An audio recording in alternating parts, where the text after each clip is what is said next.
यथार्थ भगवान की जय। संपूर्ण पुण्य आत्माओं को प्रणाम, संपूर्ण जागृत नागरिकों को सलाम। आपका चैनल अध्यात्म YSA में आत्मिक स्वागत है। माँ प्रकृति के बच्चों, हे मेरे मासूम मित्रों, आज का विषय है सिद्धि।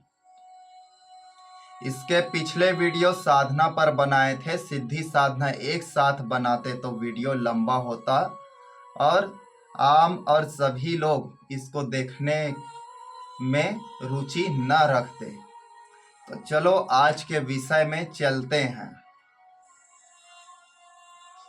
तो सिद्धि शब्द पाली भाषा के इद्धि शब्द से बना है। देखो कितना प्यारा, मधुर, आकृष्ट और उत्कृष्ट शब्द है इद्धि। और पाली भाषा दुनिया का सबसे प्राचीन भाषा है वैज्ञानिकों के दृष्टि से, और प्रमाणित भी हो चुका है। उसके बाद पाली भाषा का डुप्लीकेट संस्कृत है। पाली भाषा बाप है किसका? संस्कृत का। मगर यह आपको किसी धर्म गुरु कथा कथित, ये तुम्हारे महात्मा खुद सत्य को नहीं जानते, ये लोग संत कैसे बनेंगे? जो सत्य को न जाने वह संत नहीं होगा। उनके द्वारा किया गया हर एक कर्म पाप है, क्योंकि अज्ञानता में जो भी कर्म किया जाए वह पाप ही होगा, और जो ज्ञानता, प्रज्ञा और विवेक से किया जाएगा वही पुण्य है। तो संस्कृत ना तो कोई देववाणी है और ना ही कोई दिव्य भाषा है। यह पाली भाषा का डुप्लीकेट संस्करण, निर्माण शब्द है उसी का। तो इद्धि शब्द से सिद्धि शब्द बना है। तो चलो सिद्धि का शास्त्रों, ये पाखंडियों के रचनाओं को पहले अध्ययन कर लेते हैं। उसके बाद शुद्ध ज्ञान को अमल करेंगे। उसके बाद अपने जीवन में उतार कर विशुद्ध ज्ञान को प्राप्त कर लेंगे। तो सिद्धि का सामान्य जन अर्थ क्या समझते हैं? तो इसका मतलब सफलता प्राप्त करना, उपलब्धि प्राप्त करना, कुछ भी चीज प्राप्त करना या पाना, परिणाम प्राप्त करना, इच्छा की पूर्ति प्राप्त करना, या किसी भी विषय में पारंगतता प्राप्त कर लेना, जिसे हम सिद्धि कहते हैं। तो पूर्ण यह सत्य नहीं है, यह आंशिक सत्य है। तो सिद्धि का एक साधारण सा और करोड़ों शब्द का एक शब्द, क्या शब्द है? पूर्णता। सिद्धि जो किसी भी कार्य, किसी भी क्षेत्र, किसी भी विषयांतर्गत किसी भी चीज में उत्कृष्टता के साथ पूर्णता प्राप्त कर ले, उसे हम सिद्धि कहेंगे। यही इसका मुख्य परिभाषा है। चलो अब चलते हैं और अमल करते हैं, ध्यान करते हैं। तो सिद्धि उसे कहेंगे किसी ऐसी ऊर्जा को जागृत करना जिससे मनवांछित फल में सफलता प्राप्त हो, आपके शरीर में, न कि किसी अन्य चीज में। भले ही यह कुछ और बोला जा रहा है, लेकिन आपके शरीर के अंदर ही निहित है ऐसे ऊर्जा को प्राप्त करना, और मनवांछित फल को प्राप्त कर लेना ही सिद्धि है। किसी कार्य में पूर्णता, सफलता हासिल करना क्या है? सिद्धि है। सिद्ध का बौद्धिज्मता के आधार पर अर्थ बताते हैं कि सिद्ध का अर्थ जिसने स्वयं पर नियंत्रण कर लिया है उसे हम सिद्ध कहते हैं। आपके कथा कथित ये पाखंडी बाबाएं, पुजारियां और ये क्रिमिनल धर्मगुरु आपको कभी भी सत्य नहीं बताएगा। पहली बात तो ये लोग सत्य जानते ही नहीं है, तो ये सत्य के बारे में कैसे बोल सकता है? जिनको सत्य का कुछ ज्ञान ही नहीं है, वह सत्य के बारे में कैसे कुछ बोल सकता है? अगर वह सत्य के बारे में कुछ बोल रहा है तो बिल्कुल असत्य होगा, और असत्य मतलब लोगों को पाप का प्रसाद वितरण कर रहा है, और आप लोग प्रेम और मधुरता से ग्रहण कर रहे हैं। अपने शरीर, अपने मन, प्राण, आत्मा को विषाक्त दूषित करते जा रहे हैं। तो विशुद्ध और शुद्ध ज्ञान यहाँ मिलता है। विशुद्ध ज्ञान ग्रहण कीजिए प्यारे बच्चों, प्यारे मित्रों। तो जैन धर्म में चल देते हैं। तो जैन धर्म में सिद्धि किसे कहेंगे? तो आत्माएं जो संसार के चक्र से मुक्त हो गया हो, उसे हम सिद्धि कहते हैं। वाह ज्ञानी बाबा, कोटि कोटि नमन। क्या सही है क्या गलत है, आप अमल कीजिए। जो आत्माएं संसार के चक्र से मुक्त हो गया है, तो यहाँ संसार का अर्थ किस प्रकार से बोला जा रहा है उसे आप समझिए। मानसिक संसार है कि यह संसार की संसार है? मनुस्मृति, और मनुस्मृति से हमेशा मक्कारी भरे बात, दोगला भरे बात ही हमें ज्ञात होता है। लेकिन फिर भी चलो सुन लेते हैं कि मनु का क्या धारणा था। तो मनु के बोलता है कि ऋण चुकता करना ही सिद्धि है। मतलब उसका तात्पर्य समझ रहे होंगे, साधारण बुद्धिमान लोग भी समझ जाएंगे, क्योंकि आप गुलाम रहो और गुलामी करना ही आपकी ऋण की मुक्ति है। मनुस्मृति पढ़ोगे तो जल जाओगे, भून जाओगे, मर जाओगे, तुम्हारे आत्मा आहत आहत हो जाएगा। इतना दुनिया का सबसे घटिया शास्त्र मनुस्मृति। पंचतंत्र में अच्छा बोला गया है। पंचतंत्र में असामान्य कौशल या प्रतिभा या योग्यता को हम सिद्धि कहते हैं। तो पूर्ण सत्य नहीं है। असामान्य कौशल सत्य है, और योग्यता और कौशल या फिर अन्य प्रकार से क्रिया बताएगा, यह गलत है। क्योंकि किसी में पूर्ण योग्यता है, लेकिन वह क्या है, उस कार्य में सक्षम नहीं हो रहा है। तो अंत में जानेंगे मित्रों। पहले इन्हीं लोगों के बारे में सोच लेते हैं। पतंजलि। तो पतंजलि भी क्या है, बहुत पाखंड से भरा रहता है। और पतंजलि क्या है, योग का जनक नहीं है। योग क्या है, संकलन किया है, इकट्ठा किया है केवल 84 प्रकार के योगों का। इससे पहले 20,000 से भी ज्यादा योग था। तो उन योगों का और जो मूल निवासियों ने आविष्कार किया था, उसको क्या है, यह पतंजलि ब्राह्मण ने अनुवाद किया है और अपने नाम से श्रेय ले लिया है। तो चलो देख लेते हैं पतंजलि का कितना दिमाग है, सही है कि गलत है, इनका क्या विचार है। तो पतंजलि बोल रहा है, जन्म से सिद्धि होता है, जड़ी बूटियों से भी सिद्धि ले सकते हैं, तंत्र मंत्र यंत्र से भी सिद्धि प्राप्त किया जा सकता है, आत्मा अनुशासन से भी और समाधि के माध्यम से भी सिद्धि प्राप्त होता है। उसी प्रकार से तांत्रिक बौद्ध, जिसे वज्रयान बोलते हैं, महायान, हीनयान, वज्रयान। तो बौद्ध धर्मों में भी आपको आश्चर्य लग रहा होगा कि बौद्ध धर्म में भी तांत्रिक उपलब्धियां है, तांत्रिक मार्ग को अपनाते थे, लेकिन इनका पूर्ण विज्ञान और पूर्ण यथार्थ पर आधारित था, न कि काल्पनिक चीजों पर। तो वज्रयान तांत्रिक ग्रंथ के अनुसार हम देख लेते हैं, सिद्धि का तात्पर्य विशेष रूप से मानसिक जादुई साधना से है। मानसिक यानी मन के स्तर, बुद्धिमत्ता की जादुई साधना से है। वज्रयान के अनुसार। अब इनमें मानसिक जादुई साधना किस प्रकार से हो सकता है? तो इनमें दिव्य दृष्टि है, उत्तोलक ज्ञान है, विस्थापन एक जगह से दूसरे जगह स्थानांतरण, सूक्ष्म प्रक्षेपण यानी बहुत ही बारीकी प्रक्षेपण करना या भेजना, भौतिकीकरण एवं पिछले जन्म को याद करने की भी परंपरा इसमें है।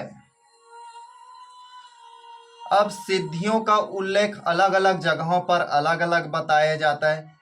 वैष्णव धर्म में 5 प्रकार के सिद्धियां और 10 प्रकार से उप सिद्धियां बताया गया है। हालांकि वैष्णव धर्म कोई ज्यादा पुराना नहीं है, पुराने धर्मों का रूपांतरण है। उसी प्रकार से कहीं पर अष्ट सिद्धि बताया है।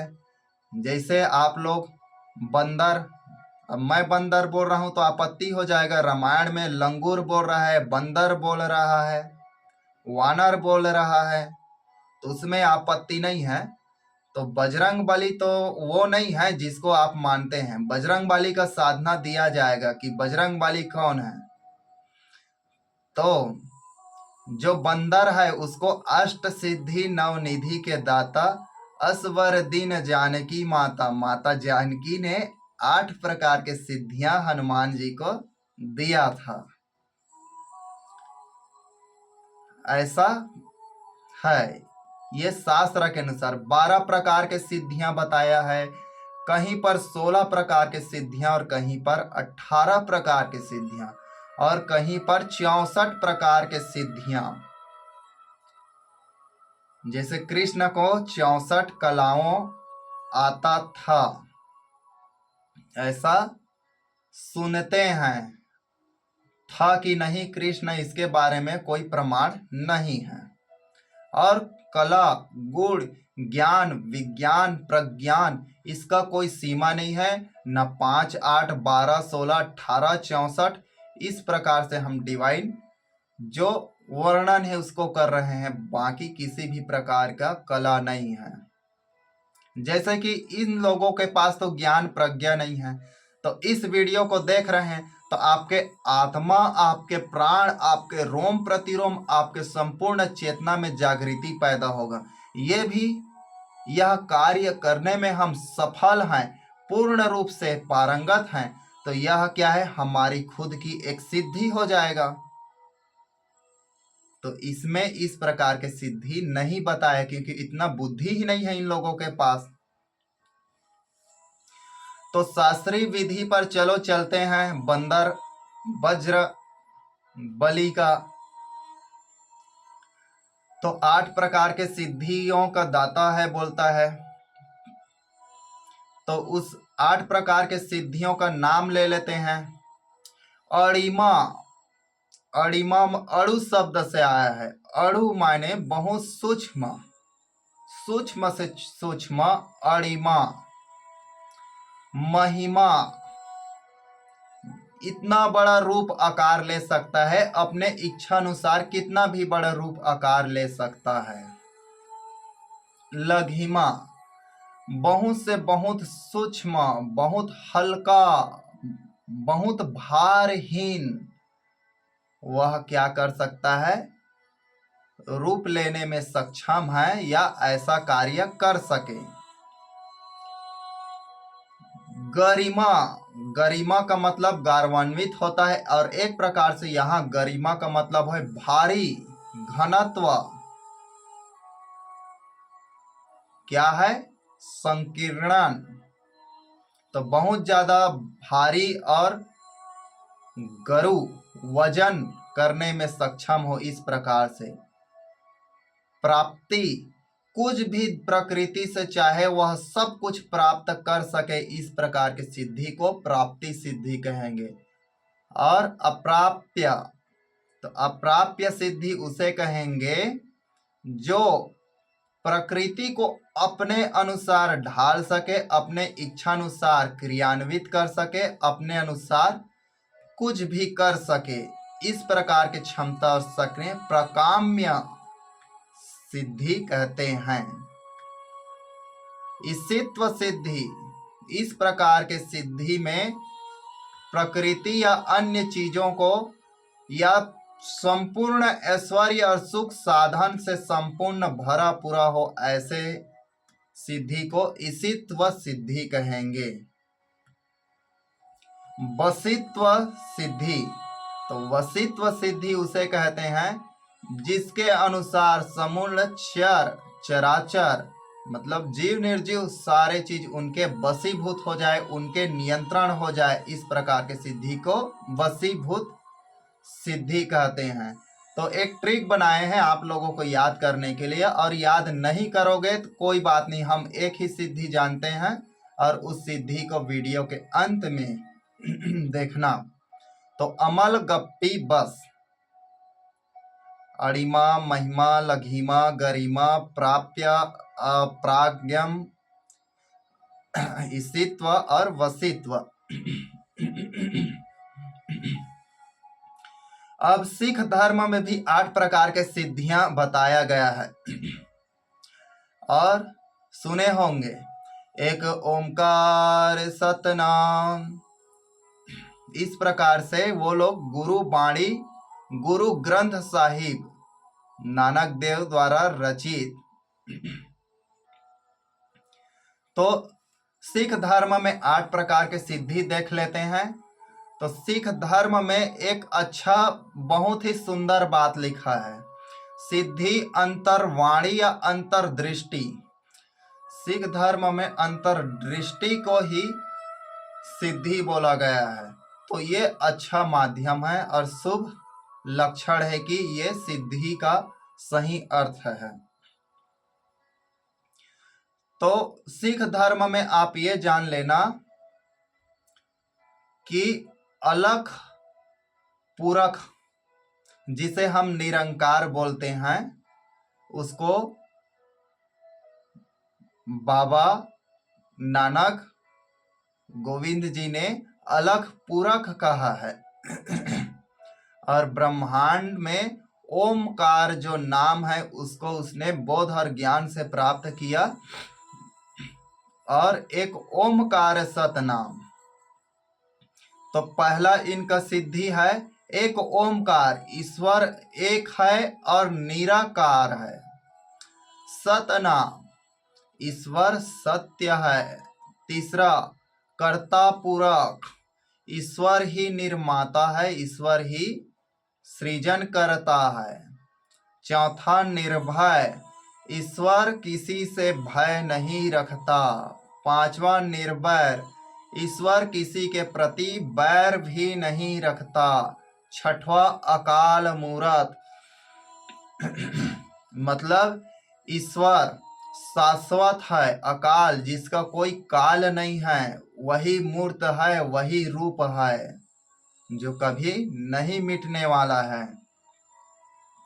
सातवां अजुनी स्वयंभंग, जन्म मृत्यु के चक्र से परे है, उनका न तो जन्म होता है न मृत्यु होता है। इस प्रकार से अजुनी स्वयंभंग सिद्धि। और आठवां सबसे उत्तम दिया है गुरु प्रसाद, गुरु प्रसादी। गुरु प्रसादी शब्द बहुत सुने थे और आप लोगों को भी बता रहे हैं।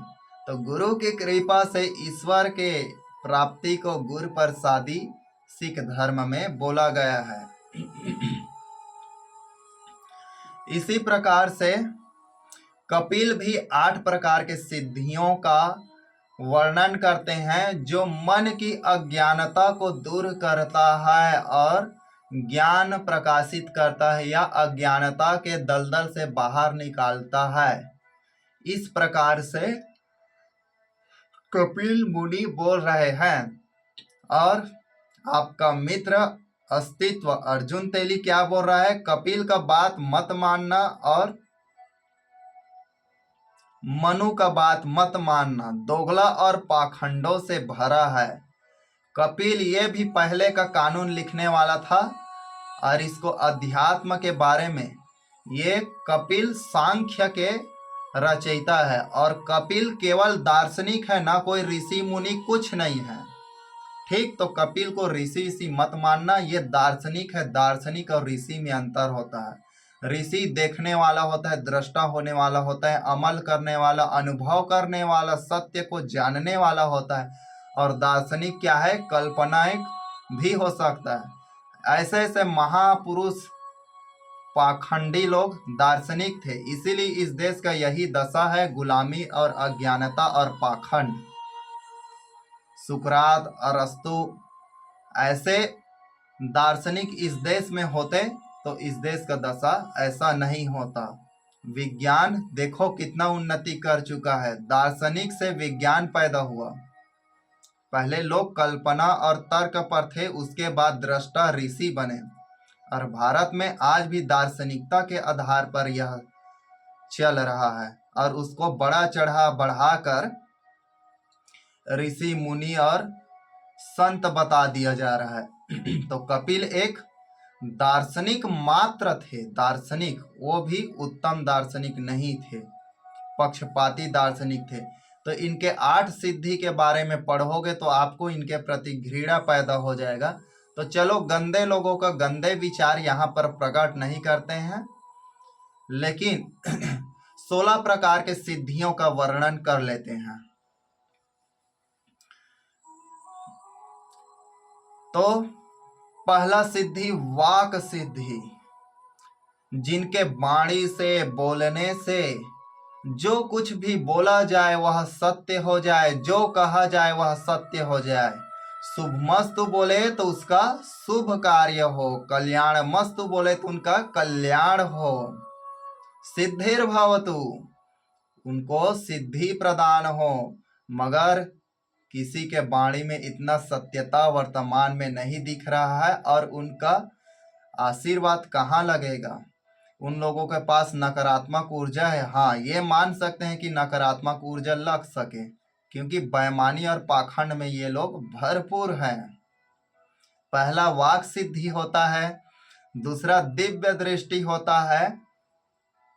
मतलब जो सामान्य जन जिसको बारे में नहीं जानते, जिनका ज्ञान चक्षु से भी ऊपर दिव्य चक्षु जाग चुका है, ऐसे व्यक्ति को दिव्य दृष्टि सिद्धि कहेंगे। उसके बाद प्रज्ञा सिद्धि।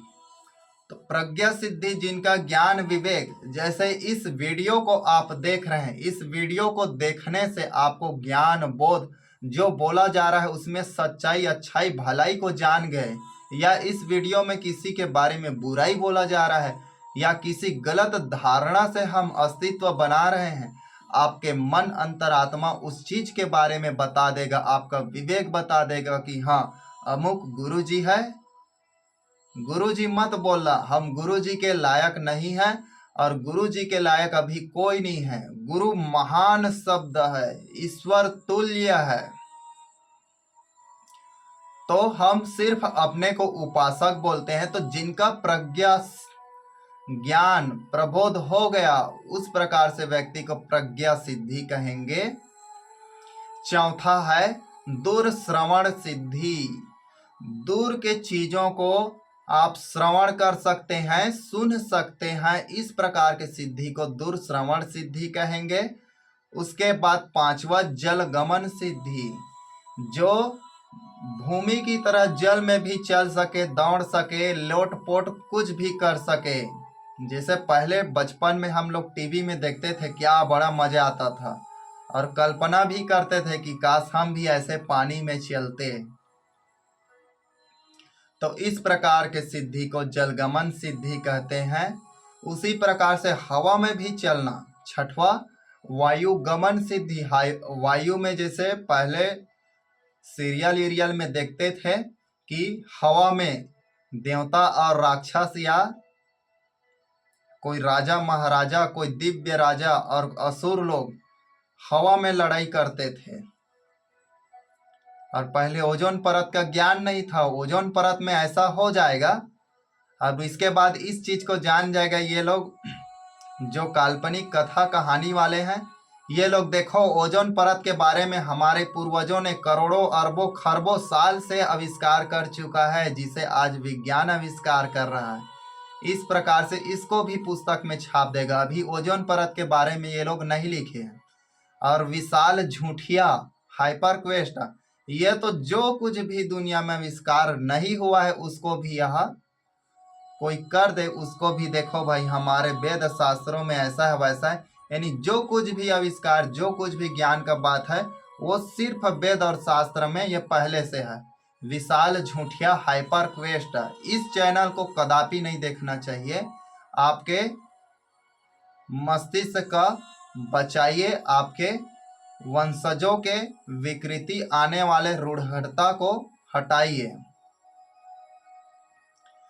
तो वायुगमन, उसके बाद सातवां है अदृश्य करण शक्ति। तो नाम से पता चल रहा है इस प्रकार की सिद्धि, इस प्रकार से शक्ति से व्यक्ति अदृश्य हो जाएगा, उसे कोई देख नहीं पाएगा लेकिन वह दूसरे को भी देख पाएगा। आठवां विशोका सिद्धि। तो विशोका सिद्धि इस प्रकार के हम बहुत सारे कथा कहानियों में पाते हैं। रूप परिवर्तन को विशोका सिद्धि कहते हैं। इसमें एक आदमी एक जगह से दूसरे जगह दूसरे रूप में परिवर्तन करता है और साथ साथ कई रूप धारण करके दूसरे जगह पर भी जा सकते हैं। नौवां देवा क्रियानुदर्शन सिद्धि। तो नाम से देव क्रिया अनुदर्शन, यानी देवताओं के अनुकरणीय, देवताओं के क्रिया और उनके सानिध्य, उनके दर्शन प्राप्त हैं और देवताओं के क्रियाओं में भाग लेता है। इस प्रकार से सिद्धि को देवा क्रियानुदर्शन सिद्धि कहते हैं। 10वां है कायाकल्प सिद्धि। तो कायाकल्प सिद्धि क्या है?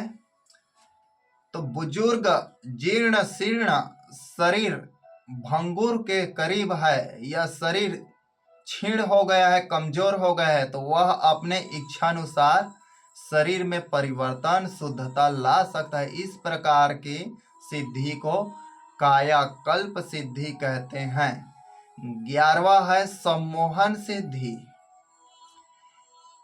तो सम्मोहन के बारे में लगभग सब कोई जानता है कि दूसरे के अनुसार या अपने इच्छानुसार दूसरे को प्रभावित करना, दूसरे को अपने अनुसार राजी कर लेना, अनुकूल कर लेना सम्मोहन शक्ति होगा।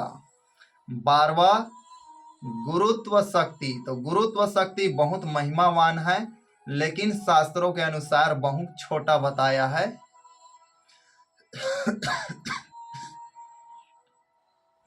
तो गरिमावान समझिए, जिनका लोग कहना माने, आदर माने, उनके भाषण और प्रवचनों को मान ले, इस प्रकार के सिद्धि को गुरुत्व सिद्धि कहेंगे। 13वां पूर्ण पुरुषत्व ऋषि या सिद्धि। तो पूर्ण पुरुषत्व यानी पुरुष माने एक प्रकार से व्यक्ति बोला जा रहा है, न कि कोई लड़का। तो पूर्ण जन्म लेते साथ ही बाल्यकाल अवस्था से ही, बचपन छोटे से ही इस प्रकार के शक्ति प्राप्त हो, उस व्यक्ति को पूर्ण पुरुषत्व सिद्धि कहते हैं। जैसे कि राम और कृष्ण मत मान लेना, पहले जान लेना।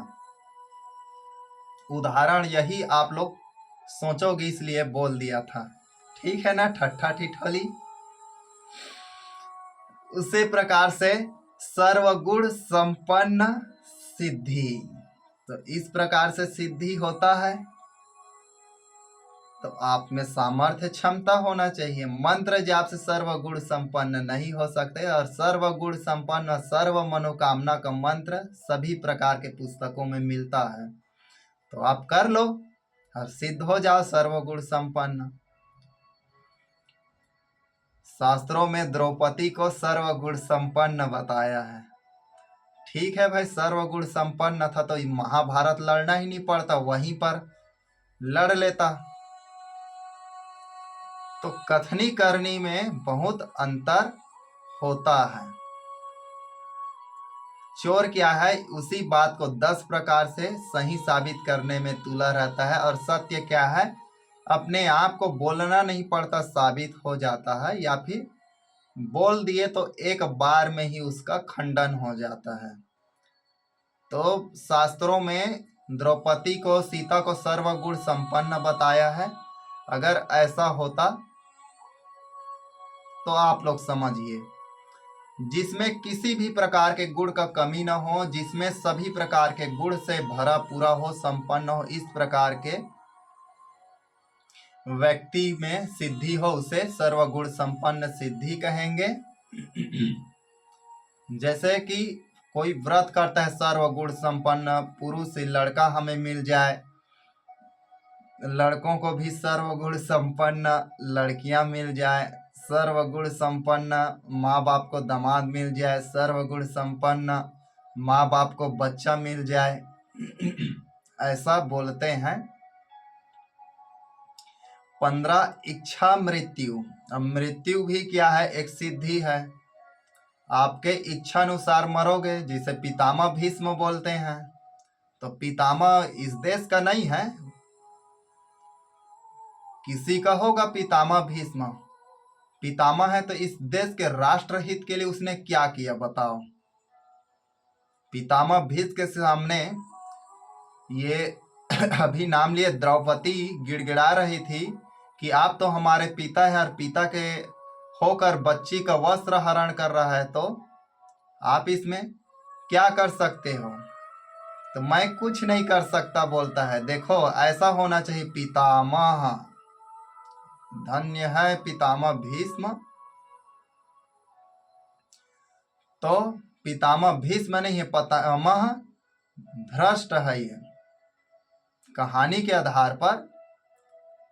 और वहां पर द्रौपदी एक प्रश्न पूछता है कि क्या इस धर्मराज जिसको बोला जा रहा है, ये धर्मराज है क्या? पत्नी को जुआ में रखने का, पत्नी को जुआ में हारने का अधिकार, हक है इनको बोलता है। तो पितामह भीष्म बोलता है वो दासी है और दासी का तुम पत्नी हो, इसलिए आप भी दासी हुए और आपको जुआ में रखने का उनका हक है बोलता है। देखो कितना न्याय संगत बात बोला है। पितामह भ्रष्ट मतलब पितामह भीष्म।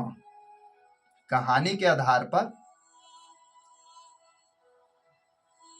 एक स्त्री के लिए ऐसा शब्द, तभी तो ये तुलसीदास बोल रहा है, ढोल गंवार शूद्र पशु नारी, यह ताड़न की अधिकारी। वाह तुलसीदास। तो छठवां है, ये 16वां सिद्धि है अनुर्मी सिद्धि। यानी सृष्टि के किसी भी प्रकार की प्राकृतिक आपदा, घटना, सुख दुख, दैहिक दैविक भौतिक किसी भी प्रकार की चीजों का उस पर कोई प्रभाव न पड़े, इस प्रकार की सिद्धि को अनुर्मी सिद्धि कहते हैं। अनुर्मी क्यों बोल रहे हो भाई? अमृत सिद्धि बोल दो इसे। ठीक ना? अनुर्मी का मतलब। अब कपिल के बारे में बता दिए, कदापि इनका बात मत मानना। अब इसी प्रकार से बुध का अष्टांगिक मार्ग आता है। तो बार बार सिद्धि साधना में हम बुध का अष्टांगिक मार्ग बोलते हैं और यह भी सिद्धि का है। हालांकि शास्त्रों में इनके बारे में वर्णन नहीं है, मगर शब्द नहीं, बिल्कुल यह सिद्धि का मार्ग है। जो आपके अस्तित्व को जगाए वही सिद्धि है, और जो आपको काल्पनिक और भ्रम में डुबाए वह क्या है? असिद्धि है। तो ठग विद्या से दूर रहिए, प्रपंच विद्या से दूर रहिए, ठग ज्ञान से दूर रहिए, वास्तविक ज्ञान को स्वीकार कीजिए।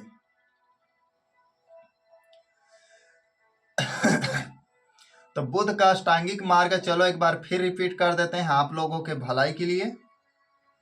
10 वक्र आव इस्मा इस्मा।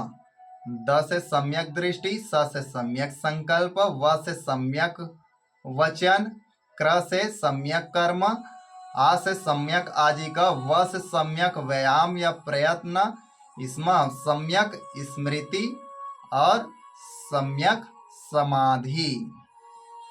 यह साधना का सबसे उत्तम मार्ग है मित्रों। तो सिद्धि क्यों करते हैं लोग? तो सिद्धि किसी भी लक्ष्य को प्राप्ति के लिए किया गया अनोखा प्रयास है, समझो। प्रयास मत समझना, अनोखा प्रयास। अब जैसे साधारण लोग बोलते हैं कि सिद्धि, कि आप परीक्षा पास हो गई, ये सिद्धि। हाँ सिद्धि है, लेकिन वह वास्तविक आध्यात्मिक सिद्धि नहीं है मित्रों।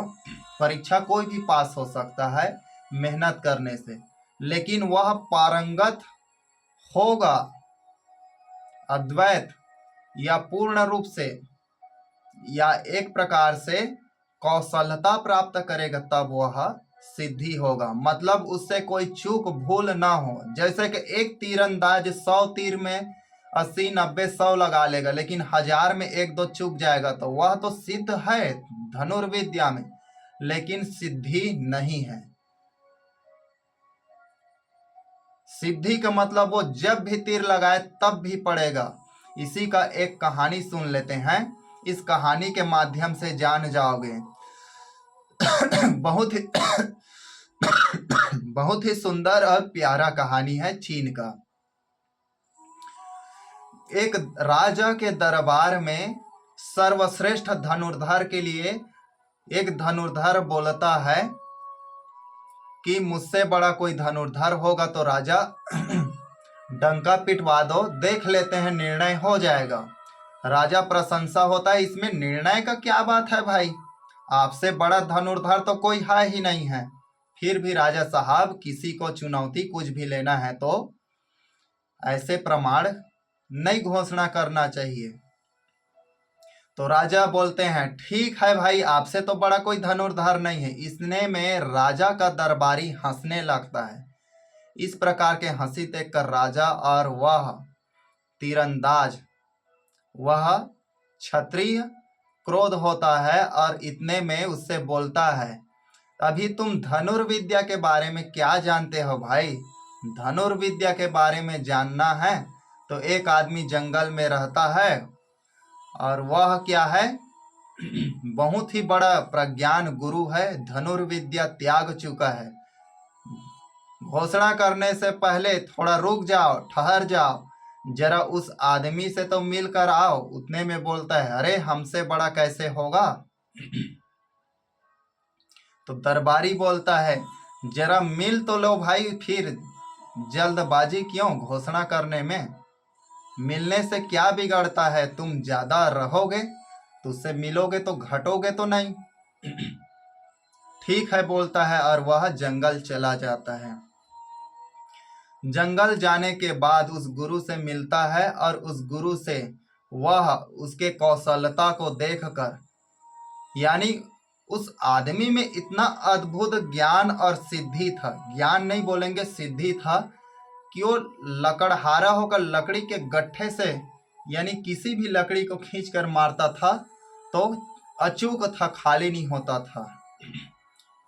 इस प्रकार के पराक्रम कला को देखकर वह उनका शिष्य बन गया और वो बोलता है, तब वह धनुर्धर अहंकार दूर हो जाता है और उससे शिक्षा लेता है, धनुर्विद विद्या सीखना चालू कर देता है।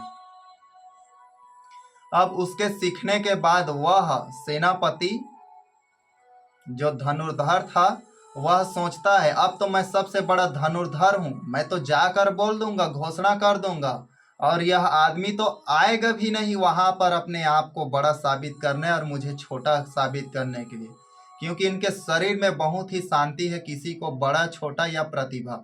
लेकिन मेरे मन में और मेरे दिमाग में हमेशा यह बना रहेगा कि मैं दूसरा ही नंबर का धनुर्धर हूँ, पहला नंबर का तो धनुर्धर यही है, तो धोखा मैं अपने आप को दूंगा। जिसे आप लोगों के तथाकथित ये पुजारी भागवताचार्य, ये पाखंडी बाबा लोग कर रहे हैं, अपने आप को धोखा दे रहे हैं। लेकिन इन लोगों के पास आत्मा नहीं है, इसलिए इन लोगों का बोध नहीं हो रहा है। और ये धनुर्धर इतना अहंकारी होकर भी इसमें आत्मा नाम का चीज है मित्रों, इसीलिए देखो बोल रहा है कि मुझे तो ज्ञान होगा कि मुझसे बड़ा कोई धनुर्धर है, लेकिन ये ज्ञानी बाबाओं के पास इतना भी ज्ञान नहीं है, क्योंकि सत्य लोग जानेंगे और हम लोग इतने निर्लजता के साथ इतने फरे पर झूठ नहीं बोलेंगे, ऐसा इन लोगों के मन में नहीं है, क्योंकि इन लोगों में आत्मा बेच चुका है। दलाली, पैसा, बेईमानी, भड़वागिरी में ये लोग अपने आत्मा को खत्म कर चुका है। तो यह आदमी चुपके से, धनुर्धर जो सेनापति है, चुपके से अपने गुरु को तीरंदाजी से तीर चलाता है ताकि गुरु मर जाए। और गुरु के ऊपर जब तीर चलाता है तो गुरु लकड़ी का एक लट्ठा निकालता है और उस तीर को ऐसा मारता है कि वह तीर जाकर उस शिष्य को ही लग जाता है। फिर गुरु दौड़ते हुए जाता है और उस शिष्य का जान बचाता है और उसको एक अंतिम शब्द बताता है कि मेरा गुरु दीक्षा तूने दे दिया, बेईमानी करके दिया, जैसा भी तेरा गुरु दीक्षा पूर्ण हो गया बच्चा, अब तू जा।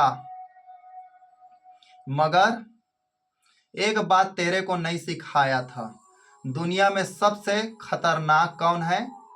गुरु है। तू दुनिया से लड़ लेता मगर दुनिया में सबसे खतरनाक गुरु होता है।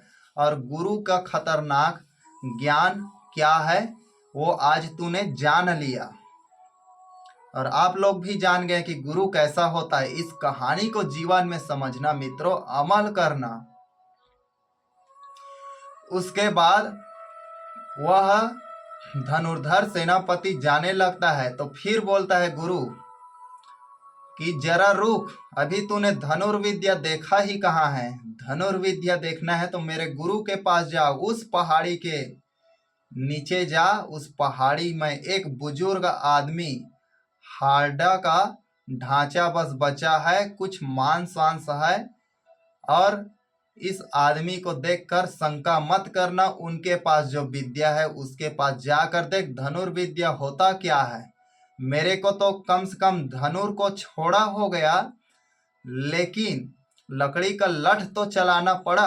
लेकिन मेरे उस गुरु के पास जाकर तो देख, उसके आंख ही काफी है तेरे तीर मोड़ने पर। इतना में वह सेनापति, वह धनुर्धर दंग रह गया, उनके हाथ से धनुष छूट गया और हाथ कांप गया। अरे इस दुनिया में इतने से बड़ा बड़ा, इतने से बड़ा बड़ा पता नहीं कितने महारथी धनुर्धर हुए हैं। ये तुम्हारे महाभारत जैसे काल्पनिक धनुर्धर थुनना है। आचार्य राम शर्मा गायत्री धर्म वाले, ब्राह्मणों का इतिहास अमर रहे ऐसा टाइप करने के लिए खुदाई करवा रहे। किसी का टूटा फूटा रांपा, गैंती, त्रिशूल, भाला कुछ नहीं मिल रहा है। उसके बाद भी मासिक पत्रिका में छाप छाप कर भेज रहा है कि महाभारत हुआ था। वाह बुद्धिमान बाबा।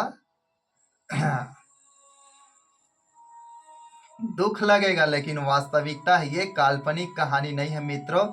फिर उस गुरु के पास उस पहाड़ी के नीचे पहुंचता है। लकड़ी जैसे सूखा हाड़ा का ढांचा बचा था, कुछ मांसे था। इतना बुजुर्ग व्यक्ति को देखकर वह दम्भ रह गया। ये बुजुर्ग अच्छा से चल नहीं पा रहा, ये क्या धनुर्धर होगा। मगर गुरु ने बोला है यह मेरा गुरु है, उनका आंख ही काफी है तीर चलाने से। और एक तीर क्या 100 तीर बोला था। तो वह गुरु उसको पहाड़ी की चोटी पर लेकर चला गया और पहाड़ी के टिप चोटी में लेकर खड़ा करने के बाद क्या है, चलो धनुष विद्या चलाओ और उस पक्षी को गिराओ बोलता है। उनका हाथ कांपने लगा, इस पहाड़ी से गिरूं तो मर जाऊंगा। तब गुरुजी बोलता है ठहरो, तो क्या धनुर्धर चलाएगा? तेरा हाथ कप रहा है, तेरा हाथ कप रहा है, तू कैसा धनुर्धर है, कैसा पारंगत है? भला धनुर्विद्या का ज्ञाता का हाथ कपेगा? इतना भय रहेगा? उसके बाद वह गुरु अपने जान की परवाह न करते हुए टीप चोटी पर खड़ा हो जाता है, निडर, एकदम निर्भीक। और पक्षी का झुंड उसके ऊपर आसमान में उड़ रहा था। उनको गौर से देखा तो बहुत सारे पक्षी एक साथ जमीन में गिर गया। तो ऐसा कैसे संभव है? तो है ऐसा संभव। आप इस यथार्थ सद्मार्गदर्शन अंतर्वाणी में साधना और अध्यात्म के अमृत ज्ञान को प्राप्त करेंगे मित्रों। बस इससे जुड़ा रहना होगा। साधना के बारे में सिखाया जाएगा, पहले भ्रांति गंदगी को पहले साफ करो, उसके बाद फिर अपने सौंदर्य को निखारो। तो कितना सुंदर यह कहानी था, बिल्कुल अच्छा लगा, आशा करते हैं। अब वर्तमान में देख लेते हैं कि क्यों बनते हैं लोग, सिद्धि क्यों करते हैं। तो अपने इच्छा की पूर्ति के लिए सिद्धि करते हैं, अपने मनोकामना के लिए सिद्धि करते हैं। अब वह सिद्धि गलत करता है, सही करता है, क्या करता है वो जाने, और उनका मार्गदर्शन करने वाले लोग जाने, उनकी दशा और दुर्दशा जाने। तो क्या सिद्धि करना चाहिए? तो हाँ, सिद्धि करना चाहिए। किस चीज का सिद्धि करना चाहिए? तो अष्टांगिक मार्ग का करो, सत्य को जानना है, सही चीज को, ऊर्जा को जानना है। तो सिद्धि क्या है? तो लक्ष्य को प्राप्त करना सिद्धि है, और लक्ष्य छल कपट से नहीं, जिसमें पूर्णता प्राप्त हो उसे सिद्धि कहेंगे। अब सिद्धि कैसे करेंगे? तो सिद्धि आप किस चीज को पाना चाहते हैं, क्या आपके जीवन में उपलब्धि है, और अलग अलग प्रकार के सिद्धि करने के अलग अलग विधान और नियम हैं। और कापी पुस्तक पोथा पुराण पकड़ोगे तो मैं एक पुस्तक बता रहा हूँ, मंत्र सागर, और दूसरा पुस्तक है साबर मंत्र। पहला मंत्र सागर, दूसरा साबर मंत्र। 4000 से ज्यादा मंत्र पाओगे। खाना खाने का मंत्र, हगने का मंत्र, शौच करने का मंत्र, सोचने का मंत्र, सोने का मंत्र, चलने का मंत्र, सांस लेने का मंत्र, कपड़ा पहनने का मंत्र, जल चढ़ाने का, फूल चढ़ाने का, यानी सभी प्रकार से। फिर मंत्र मंत्र मंत्र जपते रहना, तोता जैसे रटते रहना।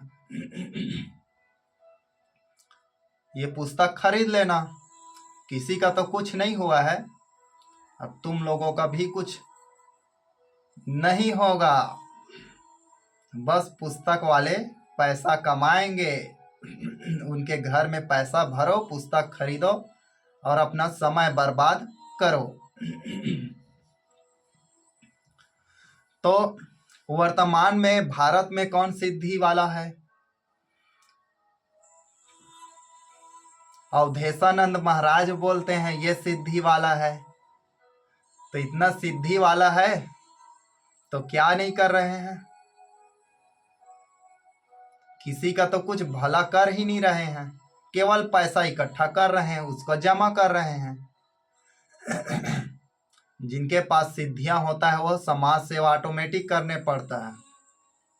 शक्तिमान देखते थे, बचपन बहुत छोटे थे तब, शक्तिमान, शक्ति शक्ति शक्तिमान। तो हम बनाएंगे आप लोगों को शक्तिमान। तो वह दूसरों का सेवा क्यों कर रहा है? जिनमें शक्तियां होगा और जिनमें सामर्थ्य होगा, प्रकृति उन्हें लाकर शक्ति स्वयं देगा। 28 साल का लड़का आपके सामने इतने टाइम से बात कर रहा है, न तो शास्त्रों का अध्ययन है, न ही इतना ज्यादा ज्ञान है। बस हम एक दिन अध्ययन करते हैं, इधर उधर सारे स्त्रोत से अध्ययन करते हैं, गंदे चीज को निकाल देते हैं, शुद्ध और साफ को ग्रहण कर लेते हैं, और आप लोगों को उसको बांट लेते हैं। हमारा समय वेस्ट नहीं जाएगा, आप लोगों के हितार्थ, आप लोगों के भलाई में काम आ रहा है। तो परमात्मा के प्रसाद को बांटिए। तो वर्तमान में एक है ठगेश्वर बेटा, यानी बागेश्वर बाबा। इस मूर्ख को ये मालूम नहीं है कि बागेश्वर बाबा किसको बोलते हैं, बागेश्वर भगवान किसको बोलते हैं, अब बालाजी किसको बोलते हैं। ये बात याद रखना, शंकर का 108 नाम में शंकर का एक नाम बागेश्वर है, क्योंकि बाघ का खाल वही धारण करता है, और बागेश्वर शिव जी को बोलते हैं।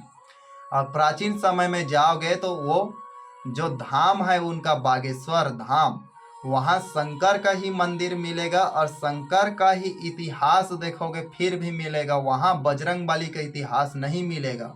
और आप लोगों को यह बात और बता दे रहे हैं, बजरंगबली का इतिहास, प्रमाण, साक्ष्य कहीं पर भी नहीं मिला है, न मिलने वाला है।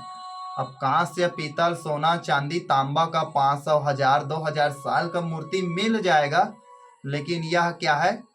वर्तमान के ही समझो, उतना पुराना साक्ष्य नहीं है। तो ठगेश्वर बेटा को ये मालूम नहीं है कि बजरंगबली और बालाजी और बागेश्वर में क्या अंतर है। और सबसे बड़ा शर्म और खतरनाक बात यह है कि इस देश का एक भी व्यक्ति, एक भी नागरिक क्या है, इतना सोच और बुद्धि नहीं लगा पा रहा है कि बागेश्वर किसको बोलते हैं और बालाजी किसको बोलते हैं। तो इस वीडियो को देखने वाले में इतना तो ज्ञान आ जाएगा शुद्ध अशुद्ध चीज जानने के लिए। तो निष्कर्ष आप लोगों को यही बताएंगे कि जीवन में, सामान्य जीवन में आप जो कुछ भी उपलब्धि प्राप्त करने के लिए कर रहे हैं वह सिद्धि के मार्ग पर हैं और सफलता पा गए हैं तो वह सिद्ध है। परिणाम, रिजल्ट जो आपका सफलता हो गया, पूर्णता हो गया, उपलब्धि हो गया, पाना हो गया, प्राप्ति करना, परिणाम या पारंगत हो गया, कौशलता हो गया, असामान्य, विलक्षण, असामान्य गुण, प्रतिभा, योग्यता, प्रकाम्य मिल गया आपको, तो यह सिद्धि है। लेकिन साधना के क्षेत्र में सिद्धि नहीं है, साधना के क्षेत्र में पूर्णता प्राप्त करें वही सिद्धि है। तो है मां प्रकृति के बच्चों, मेरे मासूम मित्रों, आज का विषय यहीं पर स्थगित करते हैं।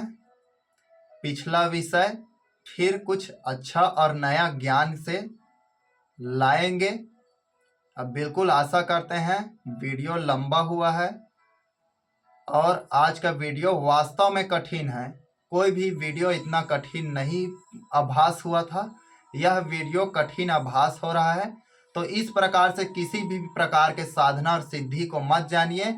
हम आपको इस YouTube के माध्यम से एक प्रकार से सिद्धि बता रहे हैं, वह है बोध का सिद्धि। ये 64 क्या 64 करोड़ भी कम है उसके सामने। जिस दिन बोध का सिद्धि आपको प्राप्त हो गया तो अनगिनत सिद्धि आप उसको डिवाइन कर सकते हैं। इसीलिए हमारे जीवन में एक शब्द बदल दिया, यथार्थ प्रबोधम संपूर्णाम। I love you friends. See you again. Happy